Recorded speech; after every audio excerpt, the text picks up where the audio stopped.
The ballroom of the Lancaster estate shimmered with golden lights, but the laughter echoing through it was anything but kind. When Vanessa Brooks, the black cleaning lady everyone underestimated, stepped onto the marble staircase, in a gown worth more than most guests' annual salaries, jaws dropped, not out of admiration, but mockery. Charles Lancaster, the arrogant millionaire host, smirked as he raised his glass of champagne. "Look who dared to show up," he whispered to his guests, fully expecting Vanessa to crumble under the weight of their cruel stares. For 2 years, Vanessa had polished every inch of that mansion, quietly observing the rehearsed lies of high society. When the gold-embossed invitation arrived, she knew it was a trap, a calculated attempt by Charles to humiliate her in front of California's elite. But what he didn't know was that Vanessa was no stranger to ballrooms like this. She had grown up among these very halls before life's storms forced her to clean them to survive.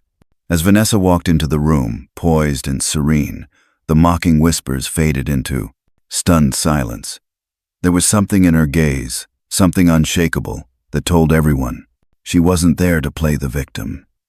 She was there to claim her rightful place, and her presence alone promised that this night would be unlike any gala Beverly Hills had ever seen. As the last crystal chandelier flickered under the weight of tension, the once laughing crowd began to quiet. Vanessa Brooks, the woman they'd spent the evening mocking, now stood in the very center of the ballroom, calm as moonlight. She was no longer just the cleaning lady. With a serene expression and an elegant poise that came not from wealth but from strength, Vanessa turned to face Charles Lancaster, the man who had spent 2 decades pretending she didn't exist. Moments earlier, he had tried to introduce her as a joke to his wealthy guests, calling her our loyal cleaning lady. But Vanessa didn't flinch. She stood her ground, her voice soft but razor sharp. "No, Charles. I'm not your employee tonight. I'm your sister." A gasp rippled through the room. Vanessa reached into her evening purse and pulled out a ring, a striking family heirloom, unmistakable to anyone who knew the Lancaster name.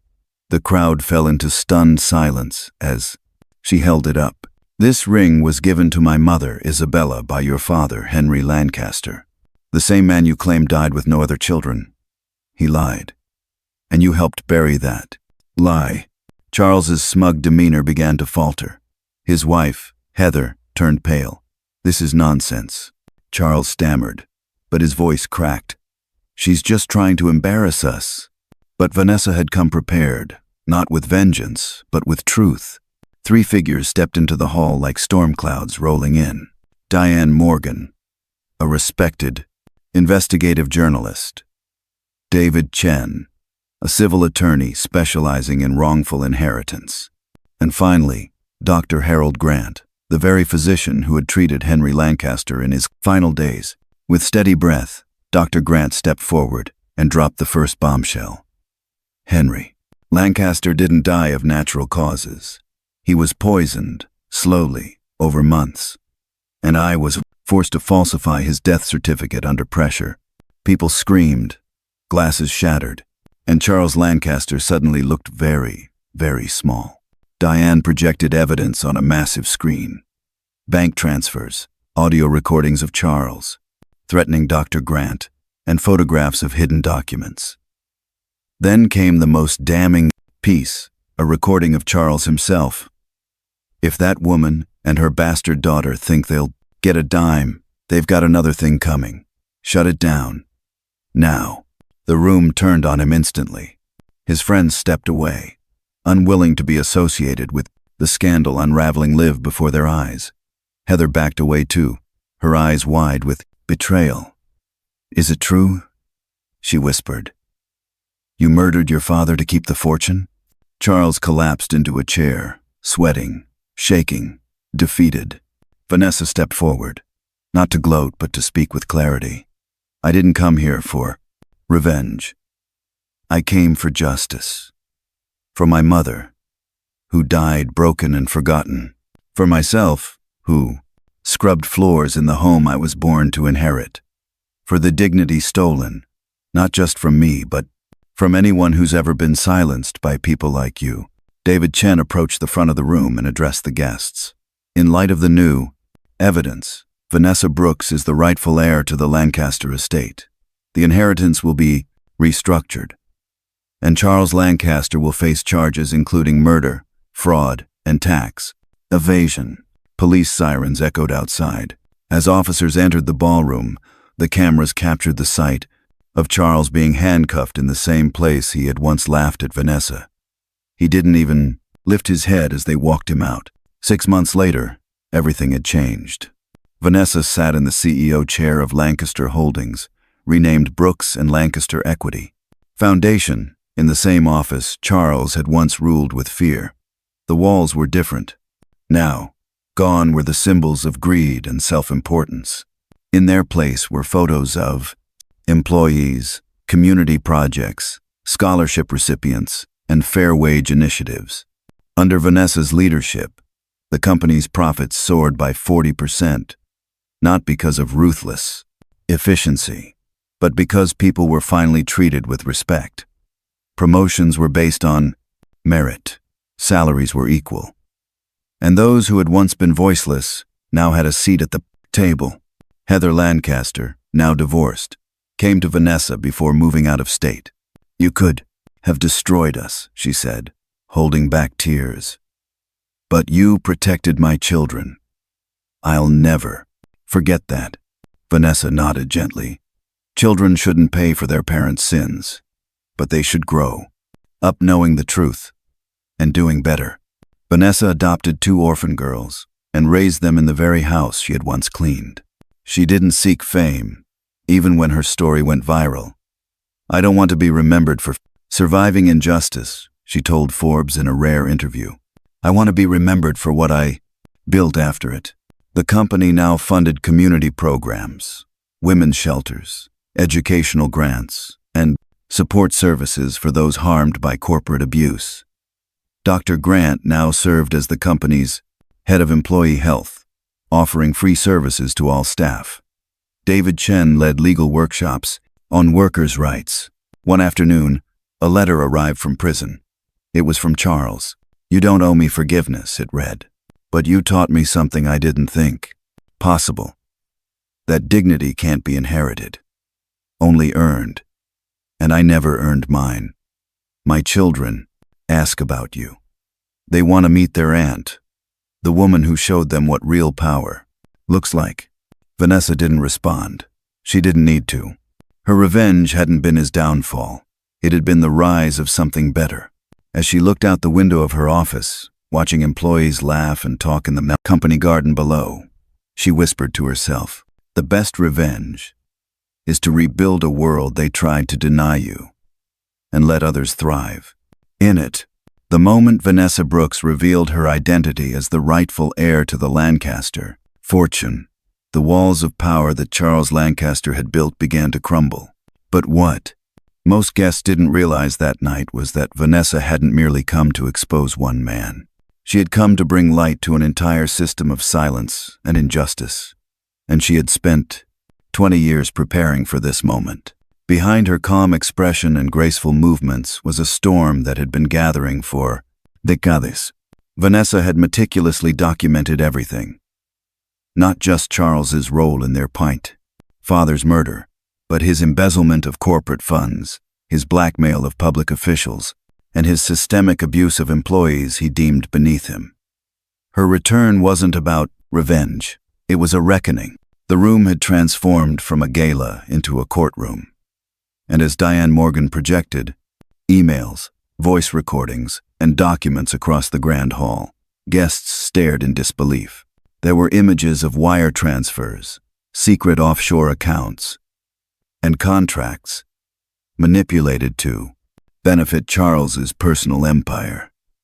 But perhaps the most haunting moment came when the recording of Charles's voice echoed through the speakers, threatening Dr. Harold Grant and calling Vanessa that woman and her bastard daughter.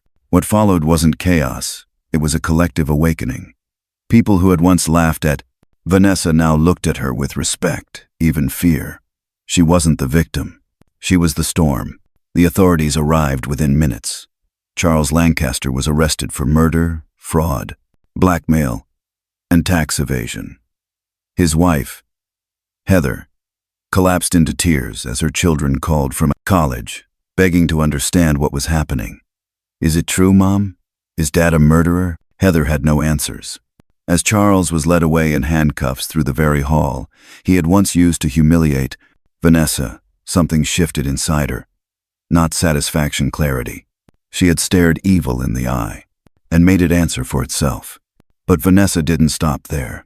She knew the Lancaster Corporation had been built on exploitation, secrets, and hierarchy. Within weeks of Charles's arrest, Vanessa took over as interim CEO and launched the largest corporate audit in the company's history. What she uncovered shocked even her. Asterisk. Dozens of undocumented workers underpaid and threatened with deportation. Asterisk charity funds funneled into private luxury accounts. Asterisk whistleblowers silenced through hush agreements. Vanessa didn't just clean house. She rebuilt the foundation. The company was renamed Brooks and Lancaster Equity Group, honoring both her mother's last name and her father's legacy. The honest part of it. She implemented a complete overhaul of internal practices, starting with fair wages, transparent promotions, and ethical leadership training. Managers who had once feared losing power were now required to undergo leadership certification, and those who refused were replaced. Within 6 months, employee satisfaction rose by 68%. Productivity soared. Profit margins expanded by 40%. And for the first time in decades, the company was respected, not for its money, but for its ethics. Vanessa refused to live in the Lancaster penthouse. Instead, she purchased a large home near the city's underserved neighborhoods and adopted 2 orphaned girls who reminded her of herself, bright-eyed, full of potential, but overlooked by the system. She also launched the Isabella Foundation, named after her late mother, to support women who had been silenced, abused, or excluded by powerful institutions. The foundation offered legal aid, microloans for entrepreneurs, and emergency housing for survivors of domestic violence. Every dollar that Charles had once hoarded now served as a weapon against the very cruelty he perpetuated. Vanessa's story went viral, but she declined talk show appearances and refused to sign book deals. "I don't want fame for surviving cruelty," she told a New York Times reporter. "I want to be known for creating something that helps others rise." Meanwhile, Dr. Grant, once forced to falsify a death certificate, now led the company's employee wellness program. "You showed me that doing the right thing, even late, is still doing the right thing," he told Vanessa in a quiet moment of reflection. Even Heather Lancaster, now divorced and raising her children alone, sought out Vanessa. "You could have destroyed my family," she said, "but you protected my children. Thank you." Vanessa looked at her gently. Children are not responsible for their father's sins, but they deserve to grow up in truth, not illusion. As the company expanded, it opened scholarships for employees' children, community, clinics, and a leadership mentorship initiative for formerly incarcerated women. And yet, Vanessa remained grounded. One morning, she received a handwritten letter from prison. It was from Charles. "Vanessa, I don't deserve your forgiveness, but I need you to know that you were right. I became everything I once promised myself I wouldn't. I destroyed lives for money, and I'll spend the rest of mine trying to understand why. My kids ask about you. They want to meet the aunt who stood up when their father fell." Vanessa folded the letter and placed it in a drawer. Forgiveness was not a duty, but she had already given the world something far more powerful: justice. When asked in a leadership seminar what advice she would give to others facing injustice, she paused and said, "They'll try to humiliate you, make you small, invisible. But the best answer to injustice isn't revenge. It's rebuilding something so magnificent that your suffering becomes only the first chapter in a story of triumph." And with that, Vanessa Brooks, once mocked as just the cleaning lady, became one of the most respected business leaders in America. Not because of her fortune, but because she used it to make others feel seen, valued, and safe. The rain had finally stopped by the time Vanessa Brooks stepped out onto the marble balcony of the Lancaster estate, her eyes fixed on the flashing lights of news cameras below. The scent of wet roses from the garden mixed with the cold evening air. But inside her chest was something warmer peace. After 20 years of silence, of swallowing her dignity and working in the shadow of her own family's name, she had just finished what most people spend their lives only dreaming of. She had turned pain into power, and truth into justice. Just hours earlier, Vanessa had been mocked, laughed at, invited to a high society gala as a cruel joke by Charles Lancaster, the wealthy heir who had spent decades hiding the truth of their shared bloodline. She'd worked in his mansion for 2 years, sweeping floors and dusting away memories of the father she'd never really known. Charles had wagered she wouldn't dare show up at the gala, or if she did, that she would leave humiliated.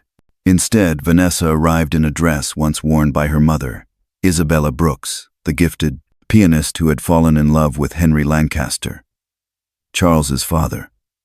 The same Isabella who had been erased from family records once she became inconvenient. The gala began as Charles had planned. Cruel laughter, forced smiles, and mocking introductions.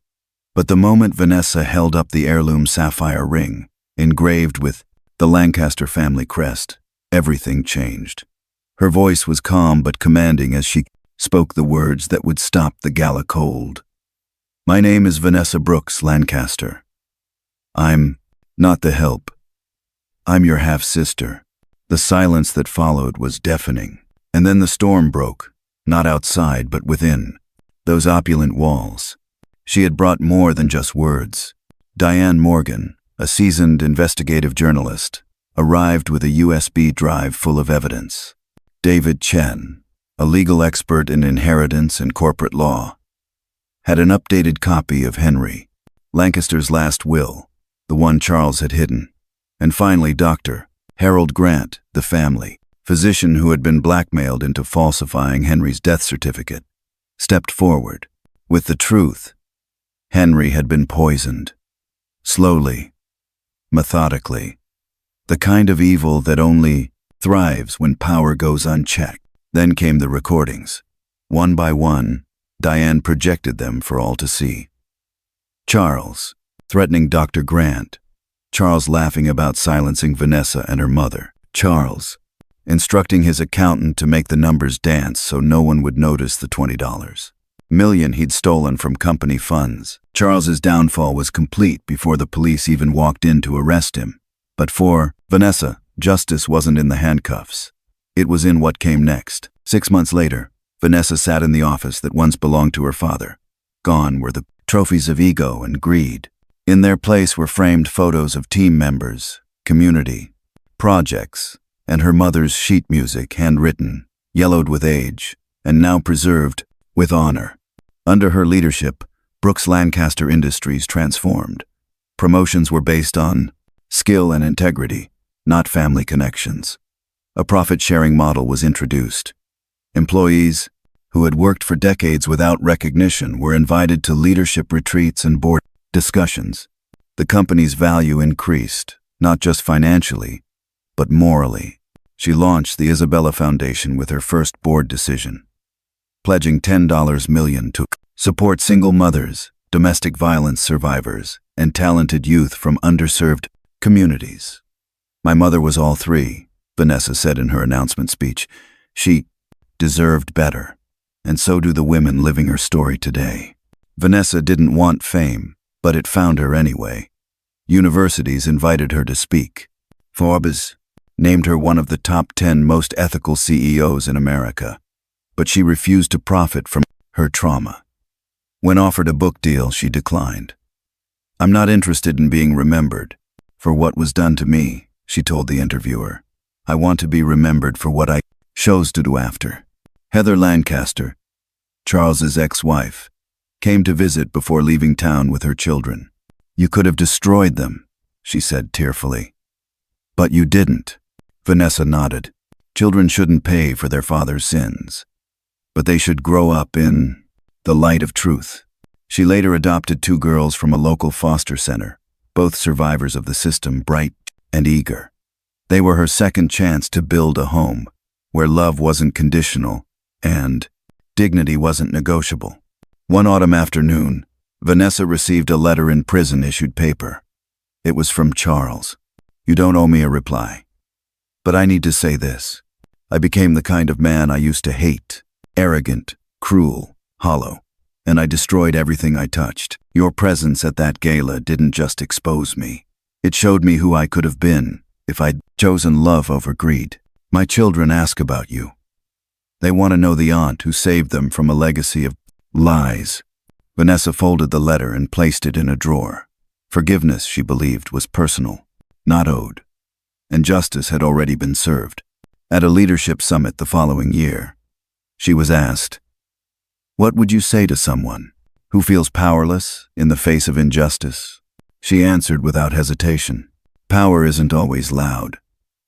Sometimes it shows up in silence, in how you endure, how you wait, how you prepare. They tried to humiliate me, erase me, but I studied them. I built a case, and then I built something better. The best revenge isn't tearing them down. It's rising so high that they can't ignore what you became." The room erupted in applause. Back at home, her daughters were waiting with homework and paint on their hands. Vanessa smiled as she stepped into the house. Not a mansion, but a real home. She thought of her father, not just the man who failed her, but the one she honored anyway. And of her mother, whose music now played softly from the speakers in her office. Vanessa's greatest victory wasn't sending Charles to prison. It was turning grief into legacy, silence into voice, and injustice into structure. Not just for herself, but for everyone like her, who had ever been told, "You don't belong." She didn't just reclaim her name. She redefined what it meant. The room had once roared with laughter. Now, it was filled with stunned silence. The very people who had mocked Vanessa Brooks as a cleaning lady now sat frozen as she stood tall in the center of the ballroom, not in a borrowed gown, but in the legacy she was born to reclaim. It wasn't revenge that brought her here. It was righteous restoration, written not in rage but in meticulous, undeniable truth. Charles Lancaster, the man who had spent years pretending she didn't exist, now sat crumpled in a velvet armchair, pale and sweating. All traces of arrogance were gone. What replaced them was fear, the kind that only comes when the lies you've built your life on begin to fall apart brick by brick, and there's nowhere left to run. But Vanessa had not arrived alone. She had spent 2 years working quietly inside the Lancaster mansion, not just cleaning but watching, listening, gathering. Every sneer, every whispered insult, every sign of corruption. She had built her case with patience and precision, knowing that the moment would come when the entire world would listen. And that moment had come. Backed by Diane Morgan, an award-winning journalist, and David Chen, a civil rights attorney, Vanessa had presented the real will of her father, Henry Lancaster, who had left a substantial portion of his estate to Vanessa and her mother before his mysterious death. Dr. Harold Grant, the family's longtime physician, had stood before the guests and confessed to falsifying Henry's death certificate after being threatened by Charles. Henry had been poisoned slowly once he uncovered that his son was embezzling millions from the company. Then came the audio recording, the smoking gun. Charles's voice filled the room. "Hamilton, keep your mouth shut about the blood work. If you say a word, you'll never work again. And that woman and her daughter, they'll rot like they doing." This serve. Gasps, shattered glasses, and finally, silence. The guests who had once laughed at Vanessa now looked at her with a strange combination of awe and guilt. Not just because she was right, but because she never once raised her voice to prove it. Her power was in the way she moved, spoke, and held herself, even when she was being humiliated. But Vanessa wasn't done. She turned to Charles and said, "You didn't just steal money. You stole time. You made me clean floors in the house I was supposed to inherit. You made me invisible. But I chose not to fight you with hate. I fought with truth." Police officers arrived minutes later, and Charles Lancaster was arrested in front of the very people he'd once tried to impress. The charges: first-degree murder, corporate fraud, embezzlement, tax evasion, and obstruction of justice. Diane Morgan's live stream already had over 2 million views by the time he was handcuffed and escorted through the front doors. But for Vanessa, justice was only beginning. Within weeks, she was appointed interim CEO of Lancaster Enterprises. Her first order of business: rename the company to Brooks Lancaster Equity Group, honoring her late mother Isabella's name and establishing a new direction built not on greed, but on fairness, transparency, and opportunity. She launched a corporate reform plan unlike anything the firm had seen. Asterisk. All executive salaries were capped at a 10-to-1 ratio compared to entry-level wages. Asterisk. A $25 million fund was created for former employees who had been laid off unjustly under Charles's leadership. Asterisk. Hiring practices were audited, and diversity training became mandatory. Asterisk. A microloan initiative was launched to support women and minority-owned startups. In just 5 months, productivity rose by 35%. Employee satisfaction hit an all-time high. Clients returned. Investors praised the company's ethical turnaround, and the firm regained its standing, not because of power, but because of purpose. Vanessa turned down every book deal, every television offer, every podcast. "This isn't entertainment," she told one producer. "This is about rebuilding a world for people like me, people who are always underestimated." At home, Vanessa adopted 2 young sisters from the foster system, girls who had survived hardship and carried dreams in their hearts too big for the shelters they'd lived in. She built a home not of marble, but of meaning. Heather Lancaster, now divorced from Charles, approached Vanessa before leaving town with her children. "You had every reason to hate me," she whispered, "but you showed restraint. You protected my kids." Vanessa replied quietly, "They didn't ask for any of this. They deserve to grow up with truth, not silence."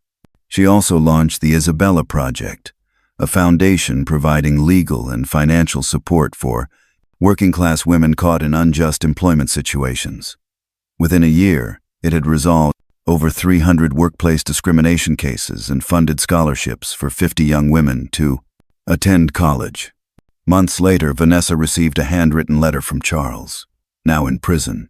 "You showed me who I should have been. Every day, I try to remember that man before the money poisoned me. You didn't destroy me. You made me see myself." She never responded. Forgiveness is not always spoken. Sometimes, it's just not repeating the cycle. During a rare speech at a leadership summit, Vanessa was asked what advice she had for others enduring injustice. Her answer was simple, but unforgettable. "They tried to write me off as a cleaning lady. I wrote myself in as the author of my family's legacy.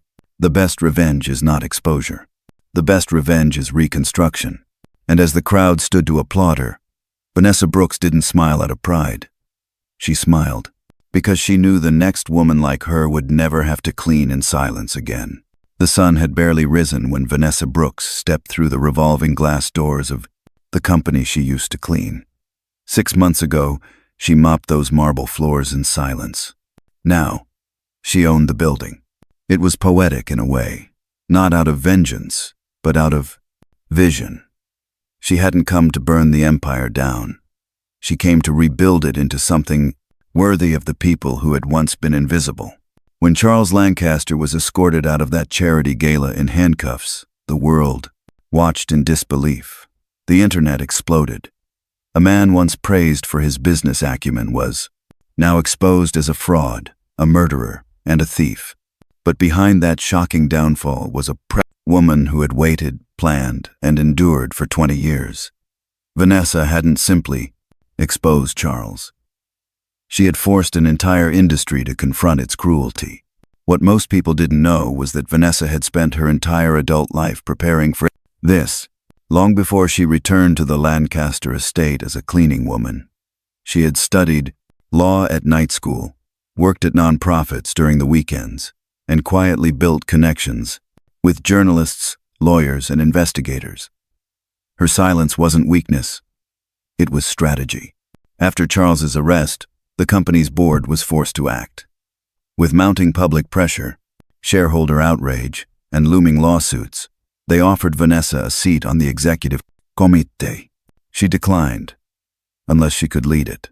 And just like that, Vanessa Brooks, once mocked for wearing a maid's uniform, was named interim CEO of Lancaster Holdings. Her first day wasn't glamorous. She didn't bring in photographers or call a press conference. She simply walked through each department and shook hands with the people. No one ever noticed. The janitors, the receptionists, the cafeteria workers, the overnight security guards. These were her people, and she let them know everything was about to change. Within weeks, she established 3 core pillars for the company's transformation. 1. Ethics before earnings. 2. People before prestige. 3. Truth before tradition. The corporate office underwent a complete internal audit. Executive salaries were capped. Bonuses were tied to employee well-being, not stock prices. A whistleblower protection program was created, and diversity and equity officers were appointed in every department. The company's profit margin dipped briefly. But then, something extraordinary happened. Employee retention improved. Customer satisfaction doubled. New partnerships poured in, from companies and governments who wanted to work with a firm that didn't just speak about integrity, but proved it. Brooks Equity and Partners was born. Vanessa's leadership model caught national attention. Harvard Business Review wrote a full feature on her titled, "From Broom to Boardroom: How Vanessa Brooks Redefined Corporate Power." But she didn't bask in the spotlight. Instead, she used the momentum to launch systemic change beyond the company walls. The Isabella Justice Initiative, named after her late mother, was established to fight wrongful terminations, wage theft, and workplace discrimination. In its first 4 months, it recovered $6.8 million in back pay and funded legal support for over 100 families. Meanwhile, Dr. Harold Grant, once forced into silence by Charles's threats, now led the company's employee wellness division. Every staff member, from executives to custodians, received free medical care, therapy access, and work-life balance support. "You gave me back my honor," he once told Vanessa during a quiet hallway moment. "Now, I get to help others do the same." As for Heather Lancaster, Charles's ex-wife, she publicly divorced him and moved out of state with her children. But before she left, she sat down with Vanessa. Her voice trembled. "You had every reason to hate me, but you showed grace. You protected my children's future. I'll never forget that." Vanessa responded gently, "Children should not carry the weight of their father's sins, but they deserve to grow up knowing there's a better way." And perhaps that was the heart of Vanessa's story. She didn't build her legacy on destruction, but on restoration. She had the power to crush everyone who had laughed at her, underestimated her, or tried to keep her small. But instead, she chose dignity. She adopted 2 young girls from the foster system. Every night, as she helped them with their homework in the quiet safety of their new home, she reminded them, never let someone else decide your worth. Even if the whole world underestimates, you know who you are. One morning, a letter arrived from prison. It was from Charles. "You turned the very system I used to control people into a tool to liberate them. You didn't just win. You transformed. The kids ask about you. They want to know the woman who saved the family from its darkest secrets." Vanessa placed the letter in her bottom drawer. She didn't reply. She didn't need to. Forgiveness for her was building something stronger than what tried to break you. In a rare interview with Forbes, she was asked, "Do you think justice was truly served?" Vanessa paused, then said, "Justice isn't just about punishment. It's about rebalancing the scales. I didn't destroy Charles. He did that himself. I just held up the mirror and let the truth speak. The real victory? My employees now walk in here with pride. No one has to lower their eyes or hide their last name." She looked out the window of her office, where employees were laughing, planting vegetables, in a rooftop garden part of the company's new wellness initiative. "The best revenge," she added, "is building a world so full of fairness, no one else has to suffer just to survive." And in that quiet moment, Vanessa Brooks knew she didn't just inherit a company. She inherited the power to make justice permanent. No one noticed her when she swept the marble floors. No one remembered her name when she served drinks at galas. But that night, when Vanessa Brooks stepped onto the grand staircase in a silk gown that shimmered like justice itself, every eye in the room turned. They had invited her as a joke. Never let others define your worth by your job title, your clothes, or your silence. Dignity doesn't need applause. And true power? It rises in stillness, prepares in shadows, and speaks only when it's ready to change everything. If this story moved your heart, leave a comment below. What does justice mean to you? And don't forget to like, subscribe, and hit the bell, because here we tell stories where the underestimated rise and truth always wins.